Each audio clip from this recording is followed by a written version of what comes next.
भारत आखिर क्यों पाकिस्तान से लगे पूरे बॉर्डर को सील नहीं करता, जहां हमेशा से भारत के अंदर आतंकी घुसपैठ करते हैं, स्मगलर ड्रग्स की तस्करी करते हैं, भारत को नुकसान पहुंचाते हैं और भारत के नौजवान जो बर्बाद होते हैं। आतंकवादी घुसते हैं भारत के अंदर, गलत काम करते हैं, धमाके करते हैं, दहशत फैलाते हैं।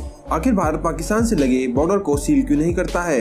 क्या है इसके पीछे सबसे बड़ा कारण? आज इस वीडियो में आपको मालूम पड़ेगा। दोस्तों, भारत पाकिस्तान के बॉर्डर पर हमेशा ही तनातनी का माहौल बना रहता है। भारत को अपने देश की सीमा से सटे हर देश से सावधान रहना पड़ता है। खासकर चीन और पाकिस्तान से लगी सीमा पर ज्यादा खतरा रहता है। पाकिस्तान हमेशा धोखे से वार करता है, घुसपैठ करता है, आतंकवादी हमले करवाता है। बाकी देशों की तरह सेना के साथ युद्ध नहीं करता है, लेकिन पाकिस्तान देश में आतंकवादियों को घुसाकर नागरिकों में दहशत फैलाने का तरीका इस्तेमाल करता है। क्या आपने कभी ऐसा सुना है चीन से आतंकवादी पकड़े गए, या बांग्लादेश से आतंकवादी पकड़े गए, या नेपाल या भूटान या अफगानिस्तान से? अफगानिस्तान से भारत की सीमा केवल 106 किलोमीटर ही सटी हुई है, जिस पर नजर रखना आसान है। कुल मिलाकर कंक्लूजन तो यही निकलता है कि भारत को सबसे ज्यादा धोखा पाकिस्तान से ही मिलने की उम्मीद रहती है। इसलिए हमेशा ही सेना को पाकिस्तान सीमा पर भारत पाक के बॉर्डर पर सबसे ज्यादा सुरक्षा की व्यवस्था करनी पड़ती है। और इतना कुछ होने के बावजूद भी ऐसा क्या कारण है भारत पाकिस्तान की सीमा के पूरे बॉर्डर को सील नहीं किया गया है? क्यों भारत पाकिस्तान से सटी सीमा पर बड़ी बड़ी दीवारें क्यों नहीं खड़ी कर देता है? दोस्तों, आज हम बताएंगे इसके पीछे की वजह क्या है, भारत को इसके कारण किस मुसीबत का सामना करना पड़ता है, और कैसे है बॉर्डर पर बसे गाँव और शहरों के हालात। चलिए आपको दिखाते हैं। सबसे पहले बता दें कि भारत पाकिस्तान बॉर्डर को सील क्यों नहीं किया जाता है। बात कुछ ऐसी है, भारत और पाकिस्तान के बॉर्डर को पूरी तरह से सील करना मुमकिन ही नहीं है। भारत की 15,106 किलोमीटर की भूमि दूसरे देशों से सटी हुई है और 7,516 किलोमीटर तटरेखा अलग से है। और भारत के सिर्फ 5 राज्य ऐसे हैं जो कोई इंटरनेशनल बॉर्डर या कोई तटीय रेखा शेयर नहीं करते। बाकी सभी राज्यों में इंटरनेशनल बॉर्डर है।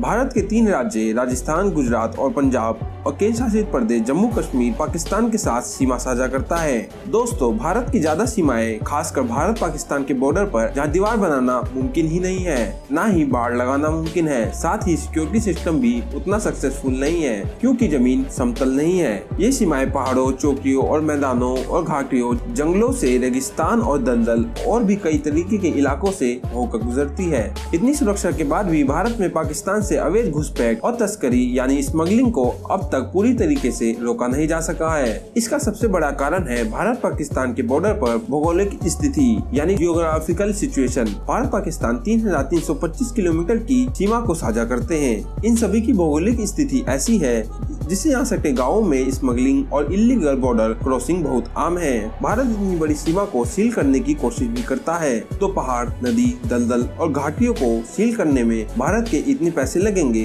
कि भारत की इकोनॉमी पूरी तरीके से ध्वस्त हो जाएगी। इससे भारत की इकोनॉमी परियोजना पर बुरा असर पड़ेगा। अगले 10 सालों में भी ऐसा तमाशा मुमकिन नहीं होगा। और साथ ही दोनों देश ज्यादातर मुद्दों पर असहमत रहते हैं। भारत की पाकिस्तान से लगी सीमा ज्यादातर विवादित रहती है, क्योंकि कई जगहों पर सीमा बनी हुई नहीं है बल्कि कब्जा करके बनाई गई है। पाकिस्तान के पास कश्मीर के साथ विलय का कोई कानूनी सबूत नहीं है। फिर भी भारत यूएनए से जुड़ने होने के कारण वार को बढ़ावा नहीं दे सकता।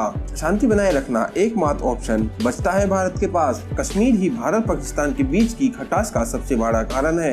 दोस्तों, भारत ने वैसे ज्यादातर सीमाओं पर कांटेदार तारों की बाड़ लगाकर और सिक्योरिटी सिस्टम एडवांस करके सभी बॉर्डर पर सुरक्षा की व्यवस्था को मजबूत करने की कोशिश की है, मगर फिर भी बिना सेना के इन बॉर्डर्स पर सिक्योरिटी तो जीरो ही मानी जाएगी, क्योंकि सिस्टम कम तकनीक और कम लागत वाले साबित होंगे। इतनी सुरक्षा के बाद भी पाकिस्तान से भारत तक आने वाली सुरंगें मिलती रहती है। यहाँ से भारत तक अवैध घुसपैठ करना बहुत आसान है। बॉर्डर पर कंटीली तारों में हाई वोल्टेज बिजली दौड़ती है, जो खड़े खड़े किसी भी इंसान की सांसें छीन सकती है। लेकिन जमीन के नीचे खोदी हुई सुरंगों में प्लास्टिक के पाइप डाले जाते हैं, जिसमें से हथियार, नकली नोट आदि पोटलियों में लपेट कर रखे गए होते हैं। यहाँ से सेना का ही कोई गद्दार व्यक्ति या कोई और तस्कर आसानी से सारा माल निकाल लेता है। ये बहुत से व्यक्तियों का एक नेटवर्क होता है, बिना गद्दार के मुमकिन ही नहीं। यानी सुरक्षा प्रणाली के बारे में जानने वाले व्यक्ति की मदद के बिना ऐसे स्मगलिंग को अंजाम नहीं दिया जा सकता। कई रास्ते ऐसे भी हैं जहां सेना को पाकिस्तान के हमले का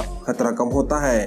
इन्हीं सीमाओं से बिना कागजों के अवैध तरीके से लोगों को पाकिस्तान से भारत भेजा जाता है। 2020 में सेना को जम्मू में एक 20 मीटर लंबी सुरंग मिली थी जो पाकिस्तान तक जाती थी। कई बार घुसपैठ करना, आतंकवादियों को जंगलों में छिप जाना आसान होता है, मगर भारत लगातार अपनी सुरक्षा प्रणाली पर काम कर रहा है। तो दोस्तों, पाकिस्तान से सटे गाँव के बारे में आप क्या सोचते हैं? क्या कभी बॉर्डर पर घुसपैठ और तस्करी पूरी तरह से खत्म हो पाएगा और सरकार को क्या करना चाहिए? आप अपने जवाब हमें कमेंट में बता सकते हैं। अगर आपको वीडियो अच्छा लगा हो तो वीडियो को लाइक और चैनल को सब्सक्राइब कर लीजिए। हम फिर मिलेंगे एक नई वीडियो में।